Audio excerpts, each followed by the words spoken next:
Hey, you're listening to the Smoke Meat Podcast. I'm your host, Brad Pittman.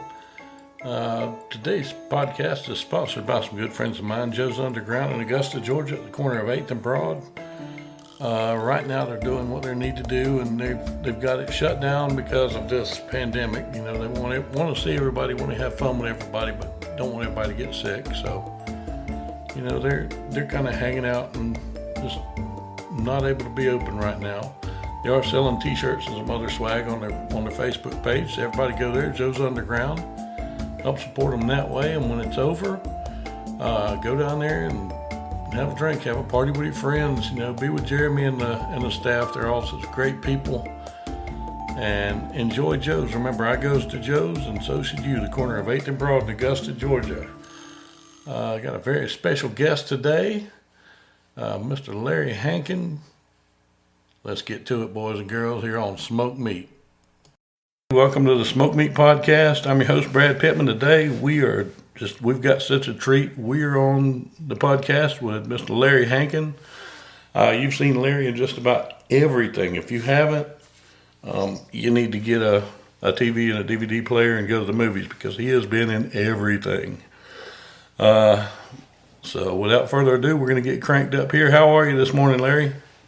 So far, okay. You know, I'm getting ready to start my day here in California. Oh, man. So it's kind of a gray day, but I think it gets sunny later on. I hear you're having problems there. Oh, yeah. We're having some storms. Going to have some worse ones later, most likely. But, you know, hey, we've got the outbreak going on, so that doesn't complicate it any at all.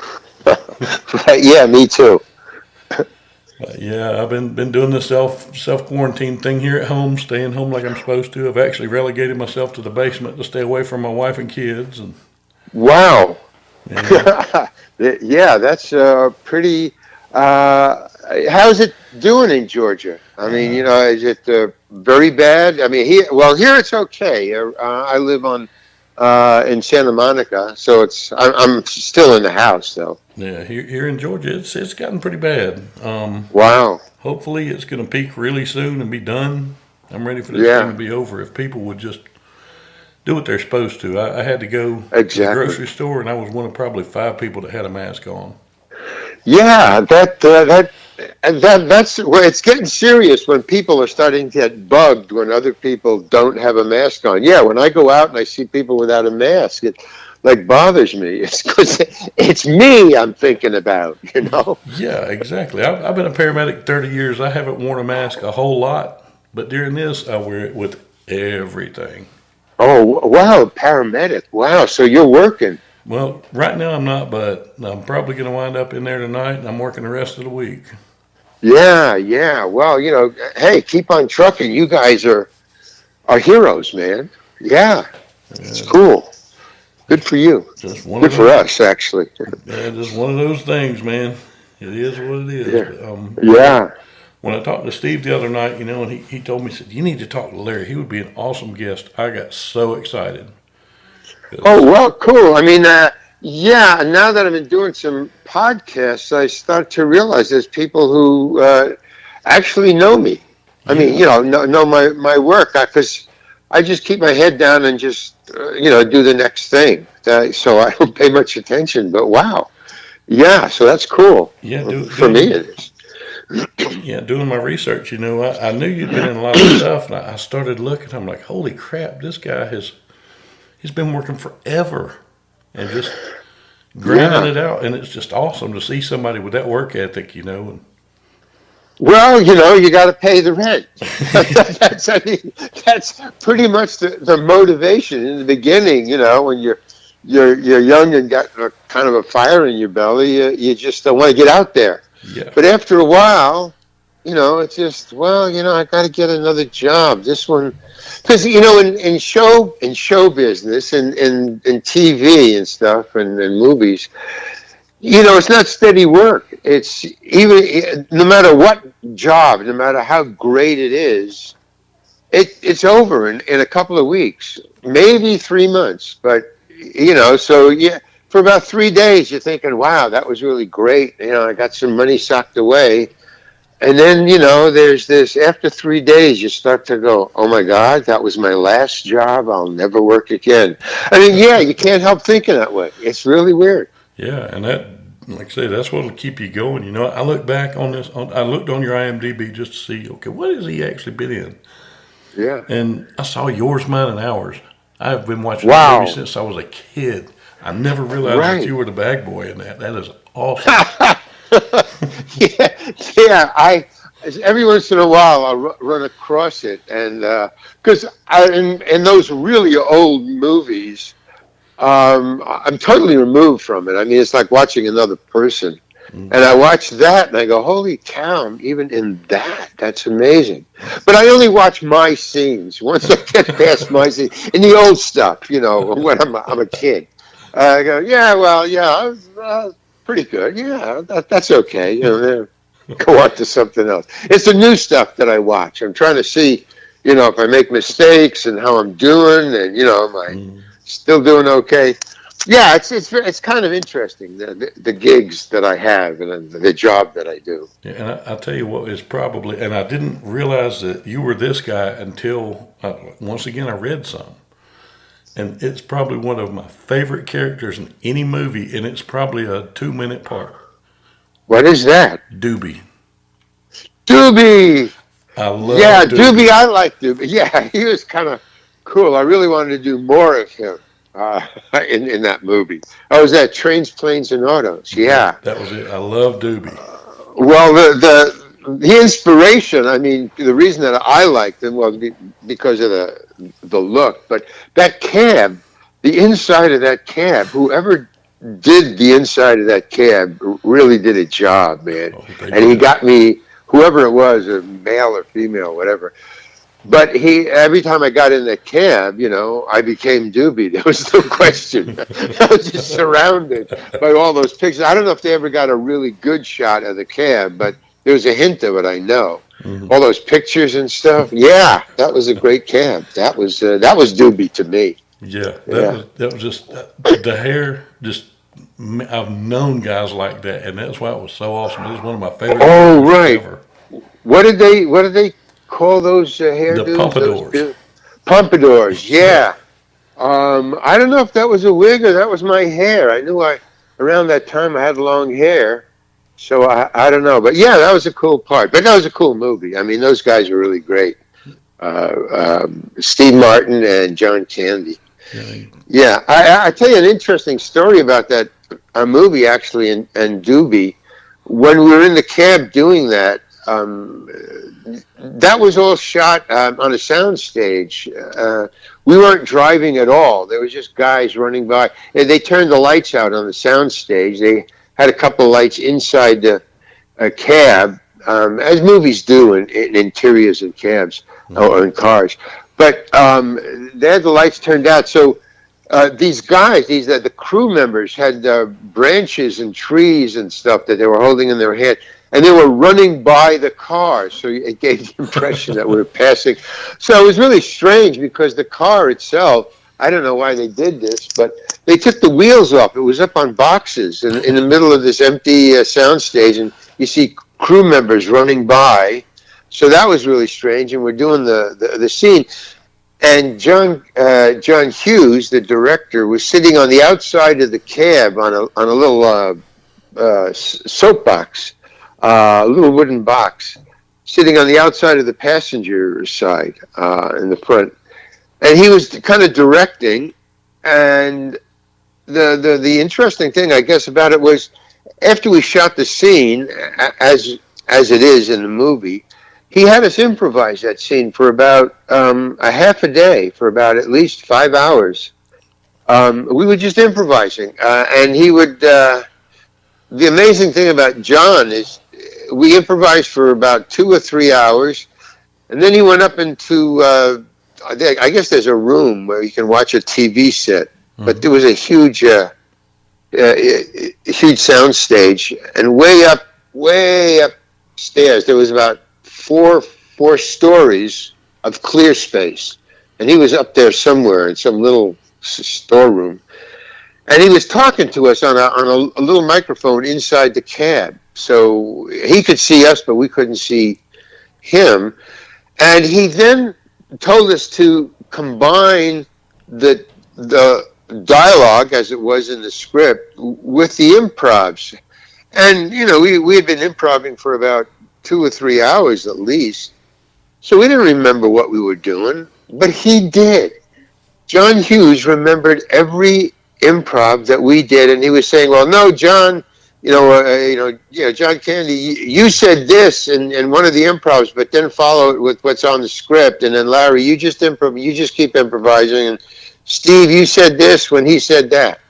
I mean, it was just amazing. This guy, memorized at least 3 hours, 2 to 3 hours of improv. But when the movie came out, as you saw it, as we all saw it, there was none of the improvisation. That's all as written. And then about 3 years later, I was doing another movie with Christopher Columbus called She's Having a Baby, which was John Hughes, but directed by him. He came up to me and he said, the director, Chris, came up to me and he said, "Hey, that was really a great little film short you and John and Steve did." And I go, "What film short?" He said, "Well, there was a big party at John Hughes' house. Somebody was having a birthday. I guess it was his kid. He invited everybody over.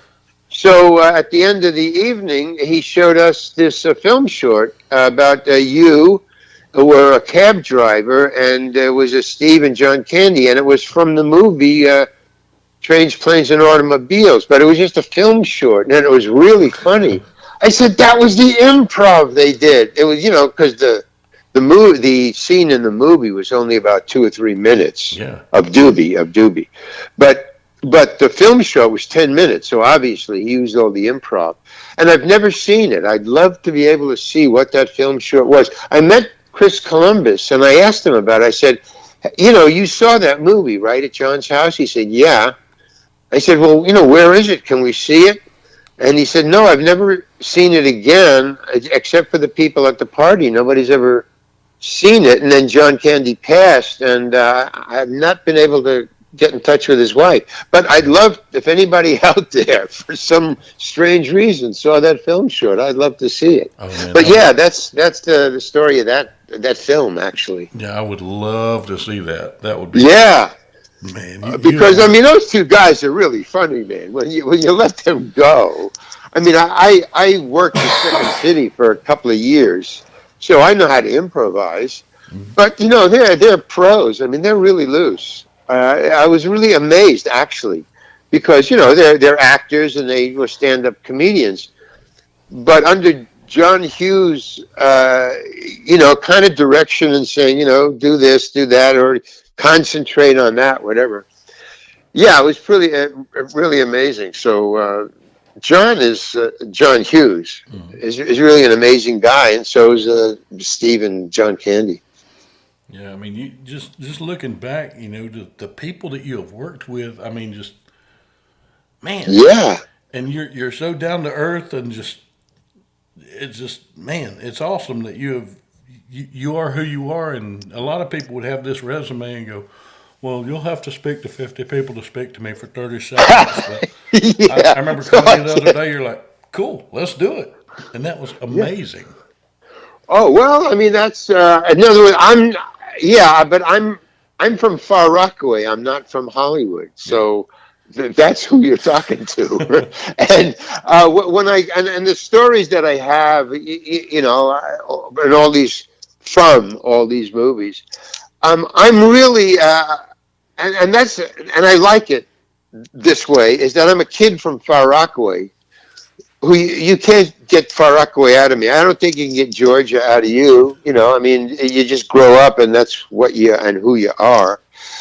So it makes my making movies more interesting. Is I'm not caught up in that, but I'm caught up in what I'm looking at and where I am and how did I get here. So that's where I'm at when I'm on a set.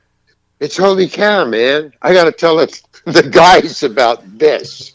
it's a story you take back. Not that, hey, I'm here and I'm in a movie. It's, wow, man, wait until I tell my buddies about this. Yeah, So exactly. it keeps you grounded. It keeps you grounded, because, yeah, I really hold on to that really hard. I really do. Yeah, that's one thing that just makes you so great, and I understand what you're saying about the stories because I've actually been in two movies. Oh, wow, good for you, man. Don't applaud too hard. I was background. But remember a movie called Fled? It it Spell it. What was it called? FLED. It had Lawrence Oh, Fishburne and Sled. Stephen No, Baldwin. no. Was John Candy in it? No, it was with Lawrence Fishburne and Stephen Baldwin. It was a prison break movie. Oh, no, I never saw it. Yeah, we were the background medics in a prison break scene, Oh, right. and they Okay. needed Cool. somebody to. They said, "Well, we need a paramedic over here," and I've never shied away from anything, so I went over there and I was in a couple of scenes, and Cool. Did you have any lines? I had no lines, but Oh, darn. the coolest part about it is Lawrence Fishburne probably bummed a whole pack of cigarettes from me through the whole thing while we were there. Because he couldn't carry him in his prison jumpsuit, for the movie, and I always had Oh, cigarettes, and wow. That's really he'd walk funny. up, man, let me get a square. Well, okay, here you go. I mean, what am I going to do? Tell Lawrence Fishburne? No, it was awesome, and I got to meet so many neat people, and that's what I took away from it was the parts like that. Yeah, see, so but that's what I hold on to. Really, because I see what it. Well, it's just I don't know. It doesn't. Where you're from doesn't do anything from you, for you, or against you. It's where you're from. Well, they're from there. Yeah. And it's just a little. Okay, here's the thing. After years of doing movies in Hollywood, the movie part of it, not the suburbs and where people live, but the movie part of it and the business part of it, I always start to think of it as my parents. I never got along with my parents. I was always kind of a rebel, outside, an outsider, and no, I don't want to do that, and blah blah blah. Yeah. But when I got to Hollywood, that's all there are, people who are like your parents. So yeah, and so that kept me from getting lost in it, Mm-hmm. because it was always, oh man, I got to tell, Carl about this, or about this guy, or about how he lost it, or about John Candy, or about Steve Martin, or about John Hughes, what kind of guys they are. I mean, because, back in Far Rockaway, there's not too many of those guys. They are Steve Martin and John Candy. They do have some kind of, I don't know, genius for being funny. That's not in my high school, not in my college, So it just still, to this day, it blows my mind with the talent that I'm faced with. Yeah. And they get like PO'd if you forget. Like Bryan Cranston got mad at me because I blew a couple of lines. Hey man, get your shit together. Okay, man.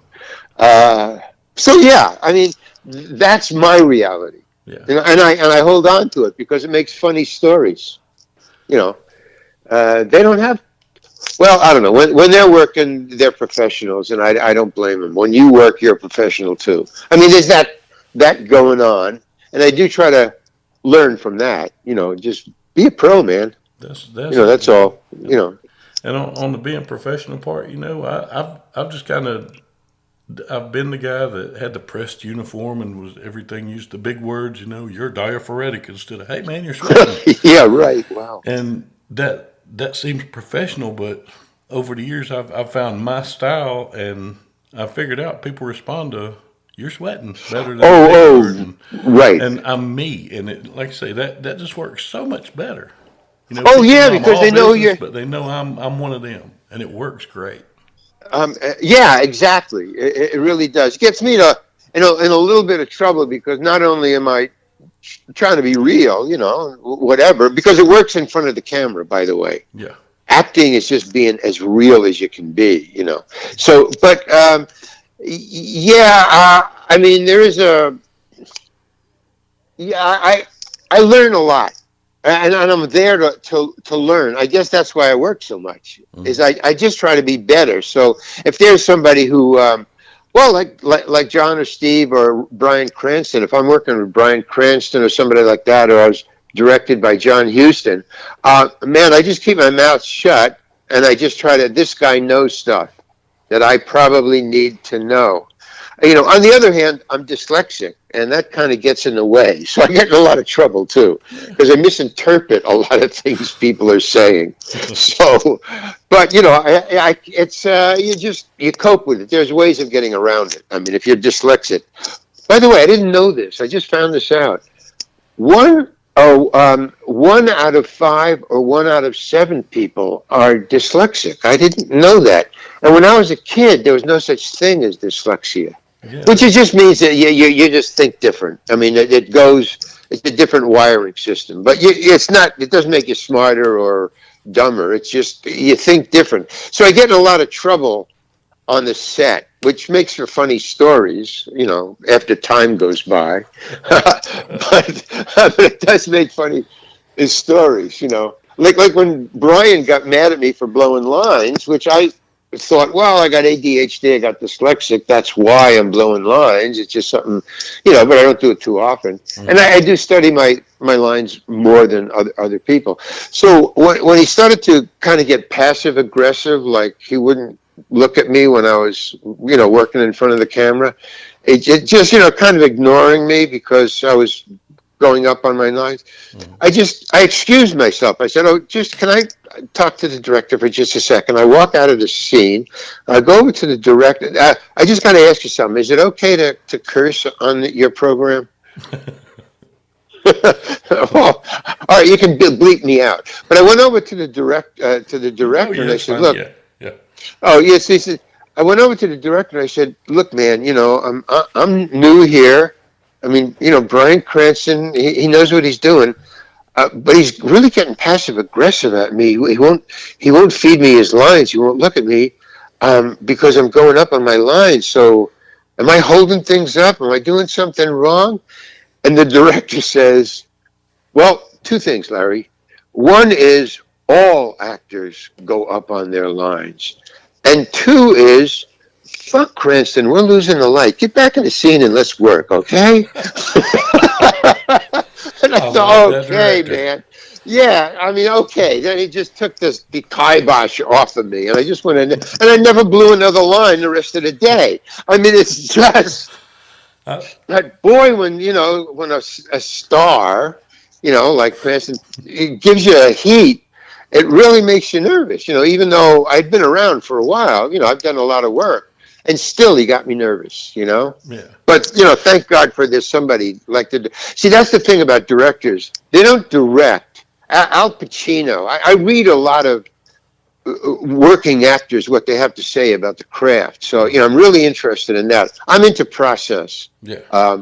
So I read a lot, and Al Pacino once said, the reason that I go with a director or not, if I respect a director or not, is in what he is, really. And he says, if a director is directing, that's not really a great director. And I know, because I've worked with a lot of really cool guys like John Huston. He said, a great director doesn't direct.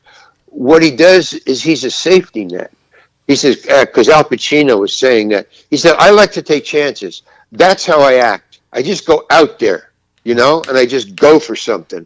And the job I with directors that I like to work with, he said, they're my safety net. If I just go too far out, they pull me back. They send me they give me kind of like a rope or something. I guess it was like the director who said, hey, get back in there. We're losing the light. To hell with him. Mm-hmm. He kind of gave me back my center, Yeah.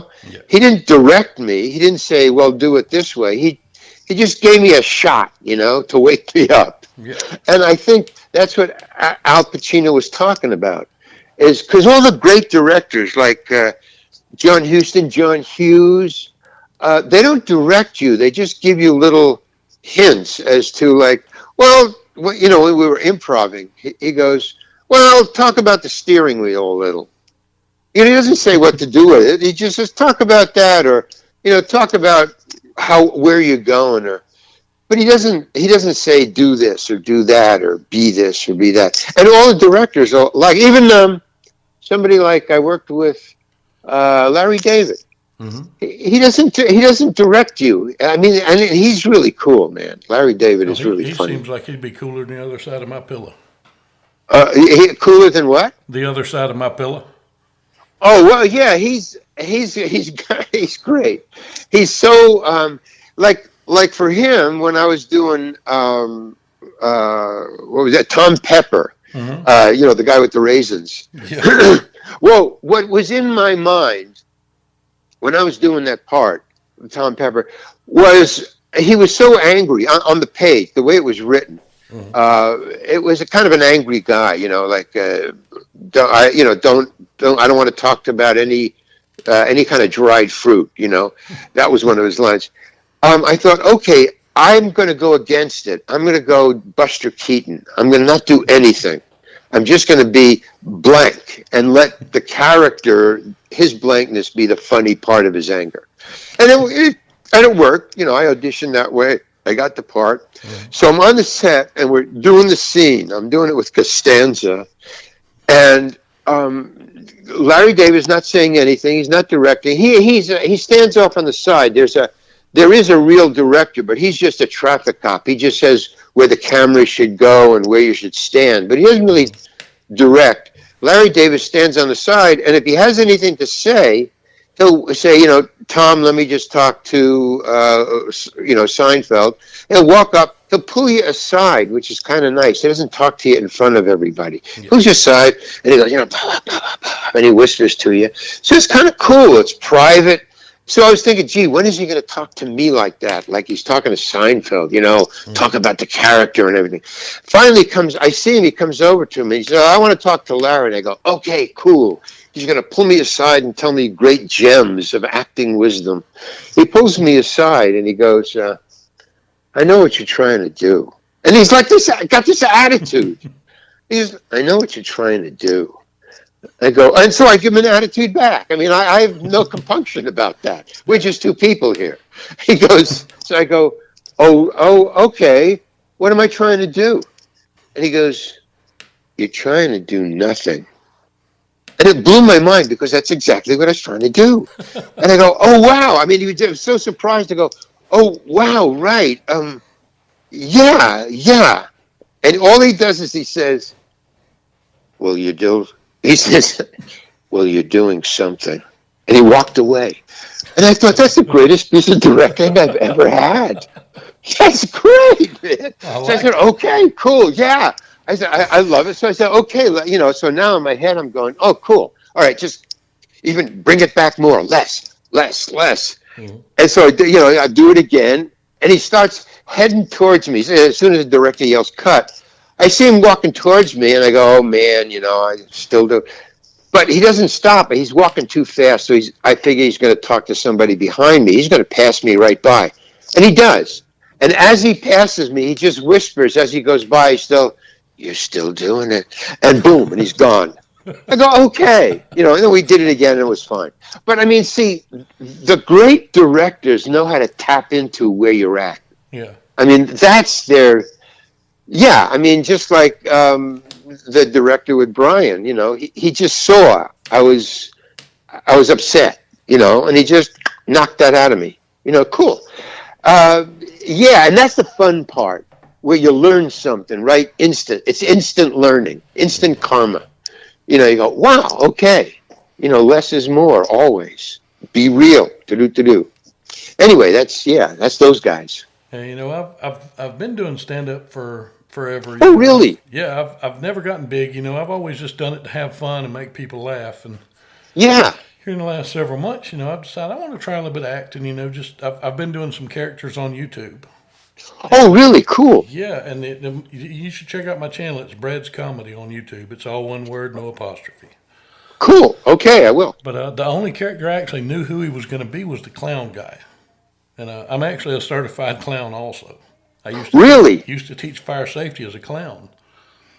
Cool. You're in show business. Yeah. You are in show business. Yeah, and my first clown, this was his voice. His name was Murray, and he talked like this. Holy cow! I do a character named Murray. And I did it for years. Wow, that's cool. Murray is a horrible clown. I had to stop using him because his voice lends itself to cussing really, really bad. I was scared I was going to get on stage and go, "Don't play with fire, you little bastards." Well, I mean, but I use that voice too. You know, like this. It's a guy like this. How you doing? Wow, that's amazing. Yeah, and but the other characters I've got probably 6 or 7 now. I didn't know who they were or anything about them until I put on the wig or the mustache or whatever. Right. And I got in front of the camera, and they just came out. It's like they were in me, and all of a sudden, boom! And everything I do is improv, and it was all one take. Cool, but you know that's like who was the guy who did?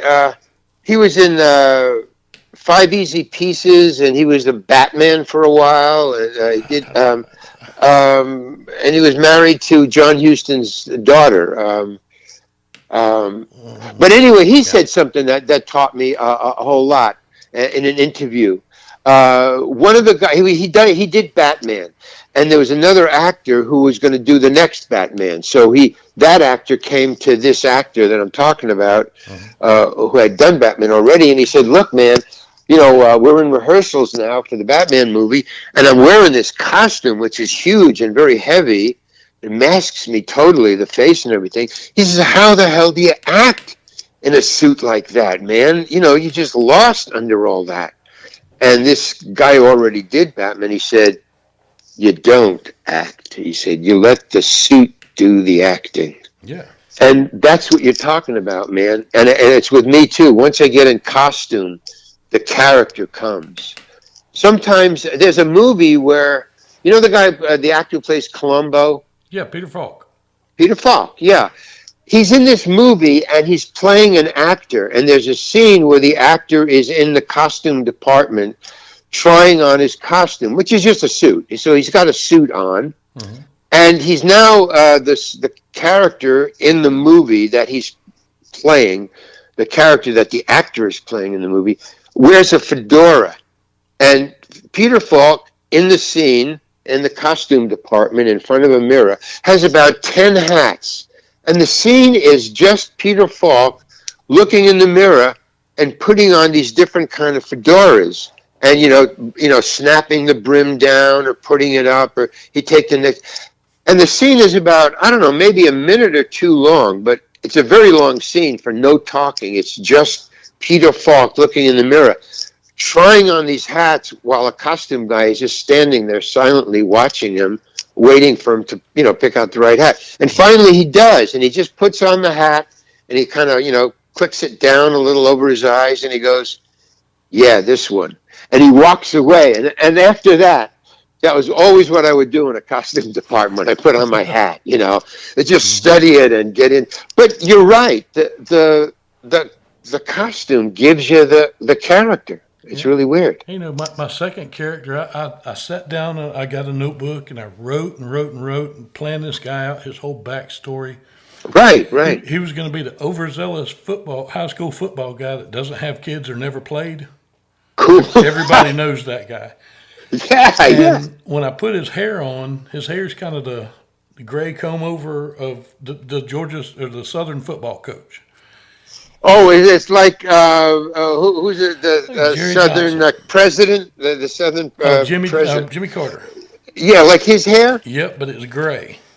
Yeah. Right. And when I put that on, he stopped being the guy who kept trying to play football at that age, and turned into, you remember in the 80s, every football team had the coaches show on Sunday morning on the TV. Oh yeah. He turned into that guy without his own team. And his voice just kind of popped out. He's Coach Dan Graham, and he does. Yeah, right. He does it all for the kids, you know, just for the kids. And he sounds like Amos Ansley. Yeah, he has been one of my best characters. I'm sure it's. I mean, just the voice is pretty funny. Yeah, I've got a friend who has ordered me some things off Amazon, some of the challenges through all this. And one of them is Bean Boozled Extreme, which Bean Boozled is the Jelly Belly jelly beans that you spin a wheel and you get a color, and it's either a really good one or it tastes like something horrible. Well, the extreme one has none of the good ones in it. So I'm going to have to do a video of the coach doing something while eating these jelly beans. So that's Oh man, that sounds pretty funny. I mean, I'm gonna go watch it. But no, I mean, if you got something that you're into that far and into that much, yeah, you should do that regularly, man. There's a lot of people who got these blogs or video vlogs, I guess they're called. Yeah. And yeah, do that regularly. You get a good following. That's pretty funny character, man. Just as opposed to, what I've learned is doing 5 or 6 or 7 characters. I mean, because I was a stand-up comedian too, so I was opening for Woody Allen and Miles Davis and stuff. I was a hip guy, but doing 5 or 6 or 7 different characters is cool, and it keeps you going.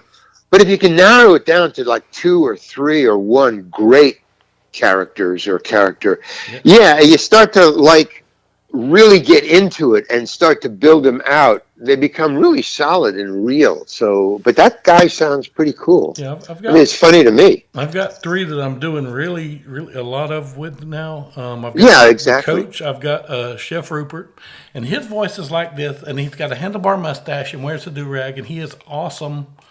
I did a video with him last week. I made some really hot meatballs with like the Reaper pepper and those things in it. Yeah. And I read the story, Brenda's Beaver Needs a Barber.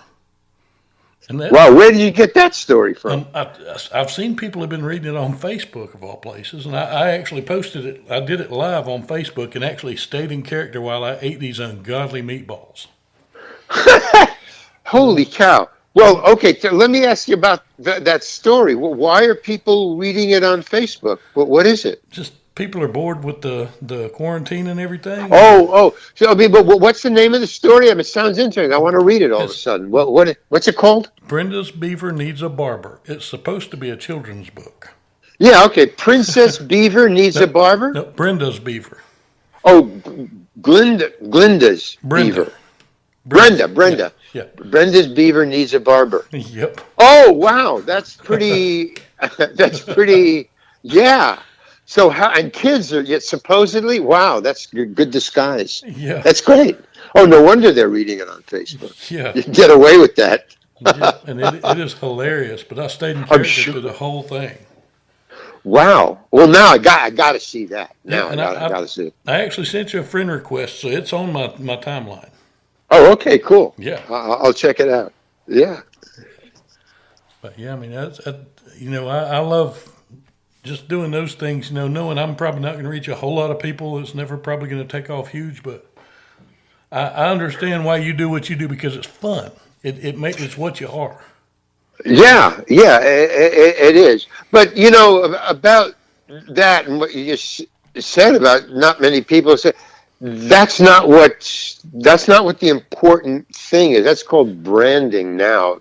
Mm-hmm. But what's important is you like doing it and keep on doing it. Doing it is the thing.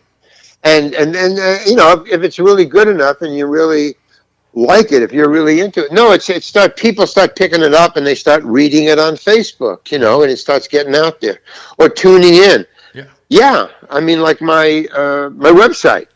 I just keep on putting stuff up there that I like. I got paintings. I got my videos. I make little, instead of doing these podcasts with characters like you do, I got one character, Emmett, and I put him on my website, thereallarryhankin.com. Yeah. But basically, I'm doing the same thing as you're doing because I don't like just working for other people. I like doing my own stuff, with my original stuff, like my stand-up.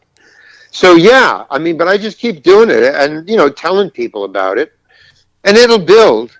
If it's worthwhile and if it's worthy, it'll build. But that's not why I do it, to make it worthy. I just do it because I love doing it, man. Yeah, I enjoy the little process. I mean, I do it in front of a green screen here in my basement.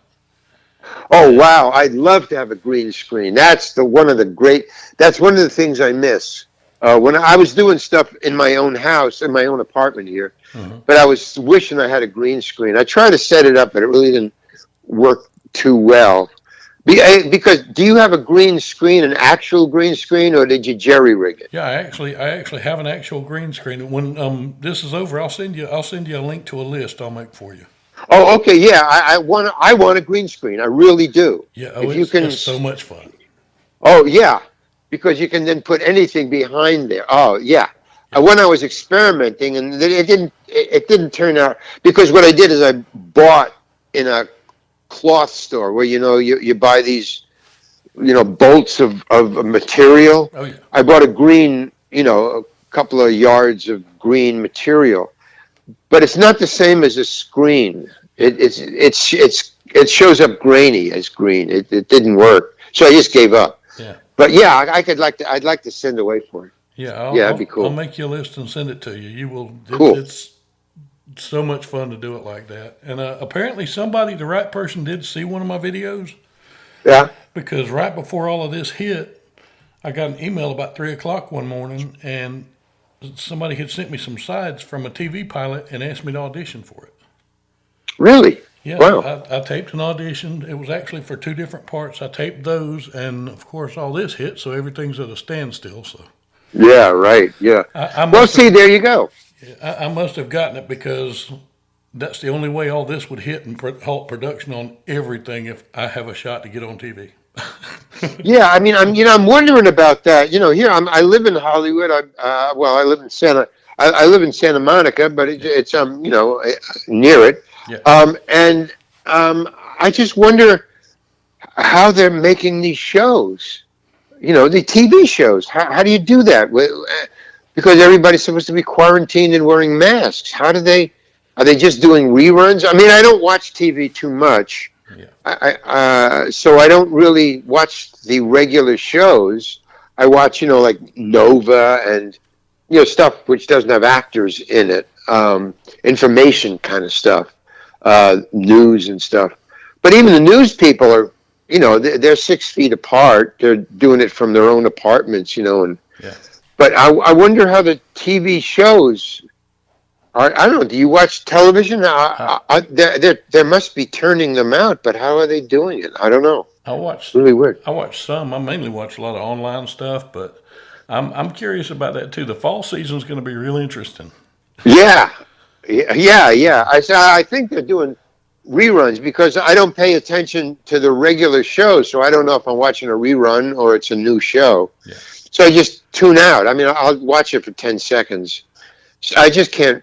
My mind doesn't focus that quickly. There has to be some information there. There has to be something. There has to be a reason why I'm watching this. yeah, If I'm writing, so I'm writing a screenplay now. So yeah, I'll watch it if there's like a relationship there that I can use in the screenplay. So I'll watch to see the dialogue and what the writer is doing. hmm But other than that, if there's nothing interesting, yeah, I just watch information stuff mainly. yeah, yeah. It's funny. When I was a kid, we had 3 channels, and if the president was on, that's what you were watching.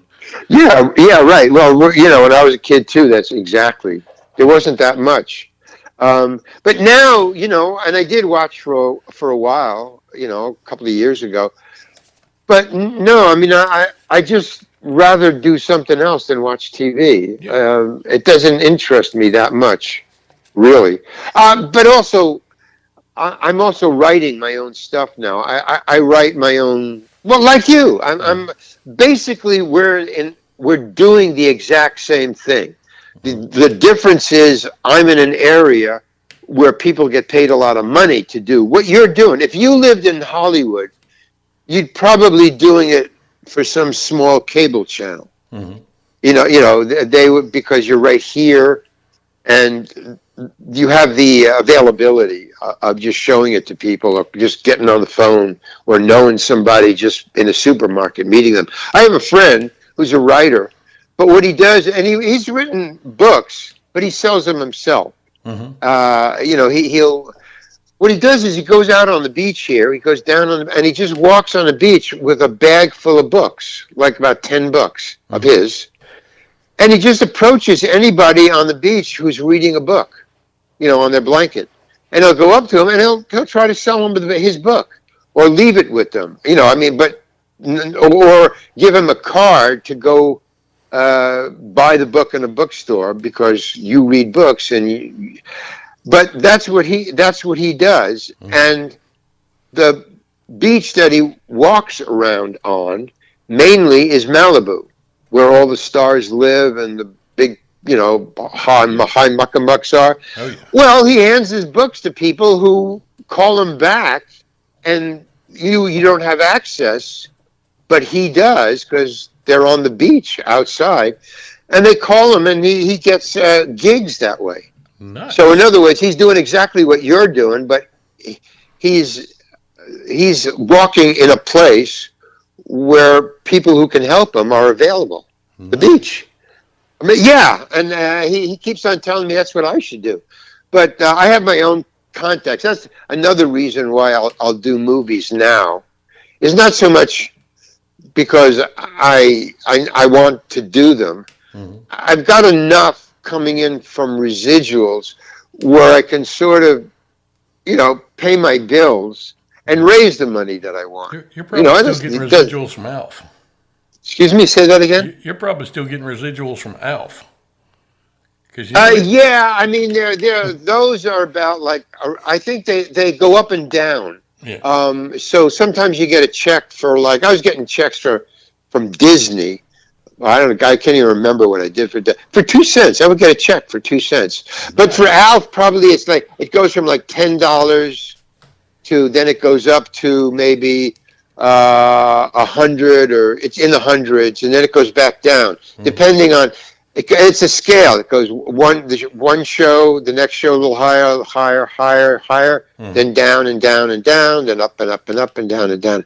So yeah, but I still get them, and that's what I'm living on is residuals, and I do also Cameo. Yeah, I don't know if you're familiar with Cameo. Yeah, well, I do that, so that's another. It's not a residual, but it's a payment. It's. So I can live in my apartment and do what you're doing, which is but I make little films instead of in my apartment with a green screen. Frankly, if I had a green screen, I'd be doing them in my apartment. I swear. But I get a friend, I get a guy or a cameraman, and we go out and we'll shoot a little thing, and I put them up on my website. And they're on the Vimeo. They're all over as a matter of fact, even on YouTube. I guess you're on YouTube too. Yeah. Right. Yeah. Yeah. So if I research or search your name on Google, on YouTube, I'll see your stuff. But if you put my name in there, you'll see my stuff. It's equal. It's great. YouTube is great. Oh, I love it. I never thought when I was growing up, one, I'd be videoing myself, and two, that it could be out there like that. I mean, there was no digital. I had little 8mm cameras when I was a kid. Yeah. Little plastic wheels, the reel-to-reel, little 3-inch plastic wheels and a Super 8 film. And I would edit them, sit in my bedroom and edit films all day. So I'm doing the same thing. Now that I'm grown. Well, like I said, when I get off here, I'll sit down and put together a list, and I'll send it to you because I'd love to see some of your green screen stuff. That would be great. I mean, I've wanted it for. I tried it about 2 years ago, and then I like I say, the experiment didn't work. Yeah. So I just gave it up, and I just started saving up money and just hiring a cinematographer and going out and doing it. I get you set up for less than $300. Yeah, right, yeah. Exactly. But you got to do what you got to do. And I'm also quirky, and I got to do it my way. Yeah. Even if it's I don't. Thank you, because people will come up and always they're giving you ideas, and in the beginning it's kind of cool. Thank you for the help. But once you start saying, oh, well, yeah, that's a good idea, then everybody's got an idea. And then it starts to be a little, well, okay, thank you. And, you start to, get shy about accepting. I mean, because I guess what it is everybody has ideas, but nobody does them. Yeah. So as soon as somebody sees somebody doing something, ooh, I can give them my ideas. Let me dump them on this person. Yeah, it's but here in Hollywood, I guess everybody literally is writing a screenplay. Everybody. So in other words, everybody has an idea, but nobody knows what to do with what you typed out. Yeah. YouTube is a little help. But sometimes you get something and, it's 10 pages long, and then what do you do then, So. Yeah. Well, Larry, I tell you, I've had a ball sitting here talking to you, man, and I well, feel like cool, I've been a man. good friend. This is awesome. Well, cool. Well, anytime you want to talk, I'm here. Yeah. Cool. It's been enjoyable for me. Yeah, I've had a great time. I know you got a bunch of stuff to do today. It's Easter. Oh, yeah. What are you going to do about Easter? Well, the Easter Bunny came here and, gave everybody the best. I mean, do you think people are going to go to churches and stuff, and gather or not? They're not letting them down here. Oh, yeah. They're not letting them here, too. Well, that's good. Be safe. That's a major thing. Well, okay. It's great talking to you. It really is. It was great talking to you, Larry. Yeah. Okay, thanks, Brett. Anytime you want to come on, you are more than welcome to, my friend. Okay, thanks. Yeah, well, I get some stuff up on my website, thereallarryhankin.com. Yeah, when I I'm going to put some new stuff up. It's coming, and I got maybe some writing that I'm going to put up there and some new stuff. So yeah, I'll give you a call. But thanks a lot, Brett. Outstanding. Thank you so much, Larry. Okay, bye. Bye.